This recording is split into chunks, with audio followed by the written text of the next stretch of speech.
কবিতাৰ শিৰোনাম শেষ মানেই শেষ নহয়। কবি অজয় প্ৰীতম। শেষ মানেই শেষ নহয়।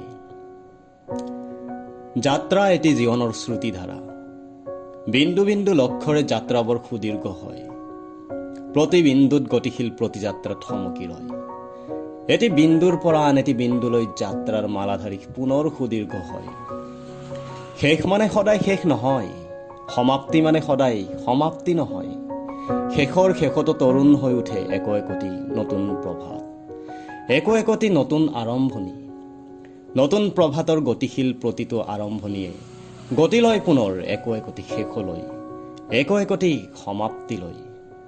সমাপ্তিয়ে নতুনত্ব আনে, নতুনত্বই সোঁৱৰণি আনে। সোঁৱৰণিয়ে উপলব্ধি কৰিবলৈ শিকায় যিবোৰ উপলব্ধি কৰা হোৱা নাছিল, যিবোৰ উপলব্ধিৰ প্ৰয়োজন অনুভৱ কৰা হোৱা নাছিল। উপলব্ধিয়ে অমৰত্ব আনে, অমৰত্ব আনে একোটি পৰিক্ৰমাৰ, যি পৰিক্ৰমা বহুতি সময়ৰ বহ্নিমান স্বাক্ষৰ। যাত্ৰাবোৰ এনেদৰেই চলি থাকে এটি বিন্দুৰ পৰা আন এটি বিন্দুলৈ, এটি পৰিক্ৰমাৰ পৰা আন এটি পৰিক্ৰমালৈ। বিন্দুৰ পৰিমাণ যিমানেই অধিক হয়, যাত্ৰাৰ পৰিধিও সিমানেই বৈচিত্ৰ্যময় হয়। আজি বৈচিত্ৰ্যময় তেনে এটি যাত্ৰাৰেই সমাপ্তি ঘটিছে, যি সমাপ্তিত সোঁৱৰণি আছে, যি সমাপ্তিত উপলব্ধিৰ ফলগোধাৰা আছে। আৰু উপলব্ধি অমৰত্ব আনে, অমৰত্বই আনে স্থায়িত্ব।